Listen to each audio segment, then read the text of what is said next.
So the first step of data analysis is defining your purpose. And so even if somebody just comes to you and says, tell me this, like general, like it's really important that you define your question, because what is that will do is that's going to define where you start looking. Because again, when you look at your data, sometimes it's just rows and rows of information. And we collect so much now that it can be really hard to start off. So what we do is when we talk about defining the question, really it's saying, what do we need to know? So what are we looking for and for what purpose? So who's asking us or why we're doing it can really influence what our question is. So if we're doing this for a proposal, right, then we know that our target audience is that donor, and we need to then collect our information to get to that goal, which is give me this money. And so how can I make my argument for the need for you to give me this money? Or for advocacy. So like, let's say that we need to this programming change and we need demonstrate that there's a need for this, then your goal is you're going to have to use your data to try to demonstrate to whoever you're targeting what that need is and may show why that's important, not just what it is, but why it's important and why it's important to the person who's reading it, because it's really them who's going to care or it needs to be influenced. So you need to know what your goal is, what you're hoping to achieve when you start. So if it's just that my boss asked me for this, I mean, that's not a lofty goal, but really, why is your boss asking for it? Is it because they're being asked to figure out how we need to modify our programming? Are they being asked because they are like, what is the purpose behind that activity? And then based upon the audience, you will also adapt your presentation of this to them and your purpose. So let's say that we want to increase awareness in a community about intimate partner violence. Then the information that we are going to be collecting will be specific to or would be applicable to the community where we'd be presenting this, versus if we're going to the HCT or to a scientific community, we're going to want to ask our questions in a little different way that would be in line with what their expectations would be. And then once we've figured out what the question is, right? So just figuring out, so what do you want from this? Then you're going to know, basically figure out what information is needed. So if I want to figure out, let's say I want to do an advocacy paper, let's say advocacy paper on the lack of access to safe shelters for survivors. What the information I'm going to need to tell somebody what the need is. So how many people are looking for this service, maybe how many people aren't able to access this service. I'm going to need to look at triangulate this data, like what is the money that's required to get these services in place? What are the obstacles? So you're going to bring information in from all over to try to get at what information is needed to make your argument that then somebody would say, okay, I agree, we do need this. And so what you'll do is you'll figure out what information is needed. It's kind of like what I was talking about earlier with that action plan, like put in all of the information that you might need and then look at it and say, okay, so what do you have? What's already met?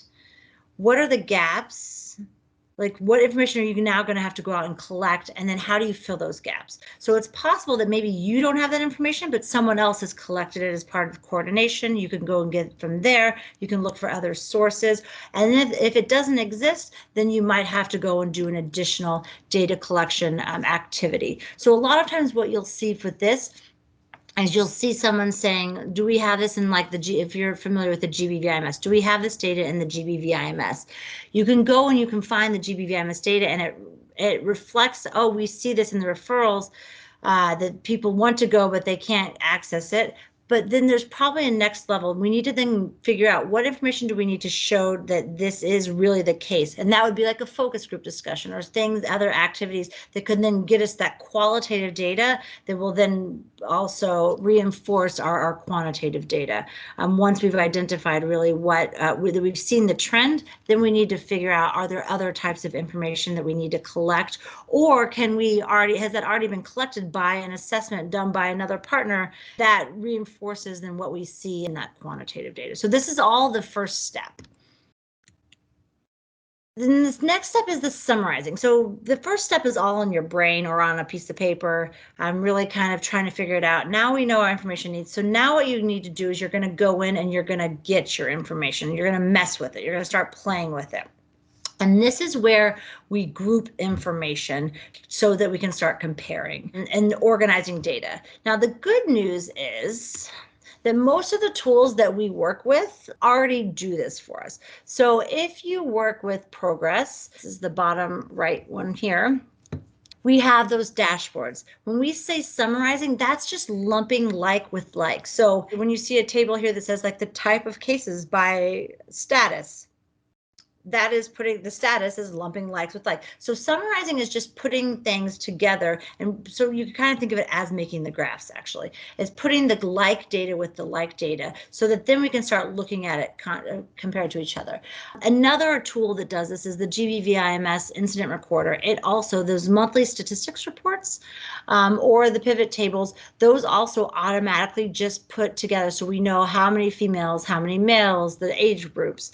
A more advanced version of this also is if we use Dataport, that also. So if you're using any of these tools, the same thing with the CPIMS Plus, not the CPIMS, the old version, is it also has some very basic summarizing functionality. So rarely, if you're using tools like this, are you going to have to manually do this. You're going to have to, if you do the data entry, it will automatically be then lumped together in some general ways. Now, if you're looking at something that's very unique, it's something you're not really, it's not something we really look at normally, then it is possible that you're going to have to generate your own graphs, or you're going to have to compile your data together to then get it together.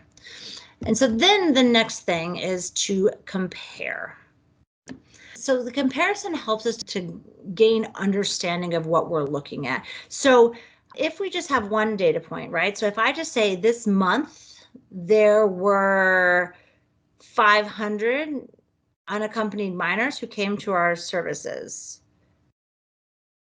If I have an understanding of child protection case management, perhaps that number means something to me, but actually it really means nothing without understanding the context or comparing it to something. So is 500 a lot? Maybe in one country that's crazy high, and maybe in another country that's really very small. And so what we do is to give meaning to one number, then you need to have something to compare it with.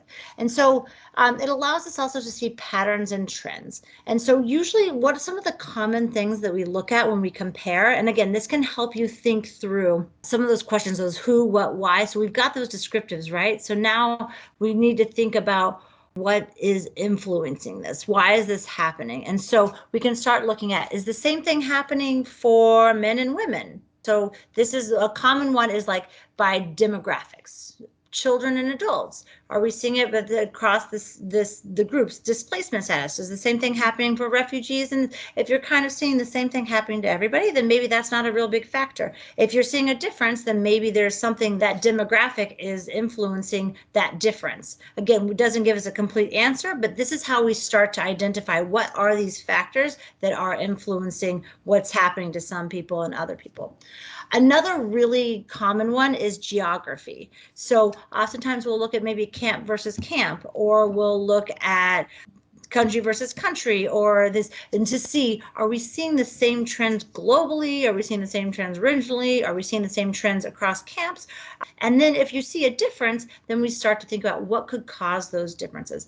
This is much more effective closer to the data. If you were to compare something, let's say in one country to another country, unless you're looking at something very, very specific, sometimes it's really hard to infer why that difference is, because you're talking about such gigantic, so many different things that could be influencing those differences. But we see this all the time when we look at they do research, or they do the statistics on the well-being of women or children in countries, and they compare countries based upon that. That's one way. But we could also say, like, maybe we see a lot more cases in this camp than this camp, and there could be different reasons for that. Maybe there's more violence in this camp. Maybe there's more service providers in this camp, and that's why you're seeing more cases. So geography can be another reason. Services, so we can compare across services. So a lot of times we'll do this for referrals. So are people accessing this service versus this service? And are there differences between those services? And then possibly the most frequent one that is used is time. So over time, do we see a difference this time last year versus this time this year? Have we seen a difference over the last 6 months? Do we see there's changing? Is there a pattern? Maybe try doing one of these comparisons with your data. So look at the time periods, look at the just different, like pick a demographic related to what you're looking at, and see if you're seeing a difference between these. And then sometimes you'll be like, obviously that makes sense. Sometimes you'll be like, that's really weird. I wonder why. And that's then when we get to this next thing, like what is causing this? And then we can start doing that additional analysis to figure out why are we seeing this, or collecting additional information if necessary. So then the fourth step is the interpretation. So this is then where we start to, so we've taken from the comparing. So now we see, okay, we see a difference between the number of cases in this camp versus this camp.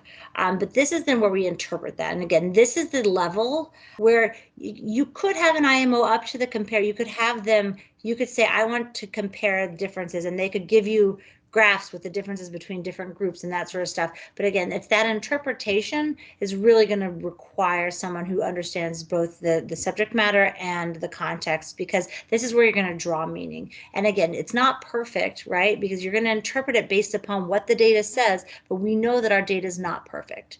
We only are seeing a subset of the data. Basically, we only see information about who's coming in our doors. So that is a very specific group of people versus everybody. So we always need to consider these limitations when we're doing our interpretation. Decision making comes in here, because this is where you really then start to think about, does it make sense? This is also where, like, if you were to have bad data, right? It's possible that you're seeing something and you're like, does that make sense? It doesn't make sense at all. And you realize that people are not understanding how to collect the data or that. And obviously we don't want to assume that it's bad data, but you would go back and look to see, is there a reason why it's doing this when you know that this isn't correct? So like we oftentimes will see this like in countries, we know that globally, like 95% of individuals reporting GBV tend to be women. So when we see in a country where like 70% of the survivors are males, we'll tend to look at that and just be like, something's going on here, because that's just so significantly different than what we see everywhere else. And so we usually will then look to say, does this make sense? Like, what's going on? Are we interpreting this the same? Are we using the same language? And that's just one example, but that can happen in different words. Then this is where you also then can corroborate it. So just having your data that you've collected usually isn't enough. You want to bring in other sources of data. Say, does this, like what that Save the Children report, does that, our data is backing up what they found in their assessment? And then basically what we can conclude from this. Sometimes we can say we can't come to a conclusion based upon this. So then this is where we do that. So what? So do the results suggest recommendations? So if we interpret this and if we think this is the link, then what do we want to be done? This is where we then take it again. Like I said for the last one, unless you have a report that's really doing those first 3 types of analysis, it's not probably that effective or great of a report. The same thing with these steps is that you really need to get through this interpretation and then think through, again, what was your whole purpose? And so have you given them the information at this point to then that you can then make recommendations that will then get the action that you want? So again, you're not going to modify the data. It's not like that, but it's just saying, have you actually looked at the correct data to then say, okay, and based upon this, we see this and this, recommendations would be this. So that's really what you're going to be doing in that 4th step. And again, this is all about understanding the context at this point. So these actually link together. So usually what you do is as you're defining your purpose, and that's the step 1, you kind of you start with your question, and you should always do that. Even before you just go and start analyzing, you should say, what am I looking for? And then you summarize, and as you do that, once you've summarized or lumped your data together, you're going to then be in a position to do your descriptive analysis. So who, what, when, where, the W's, why, that's next, but the other W's. And then you start comparing. And so then you're looking at data points, and so that's that explanatory. So we see this here and we see this different here. Why? That's the why. That's the next one.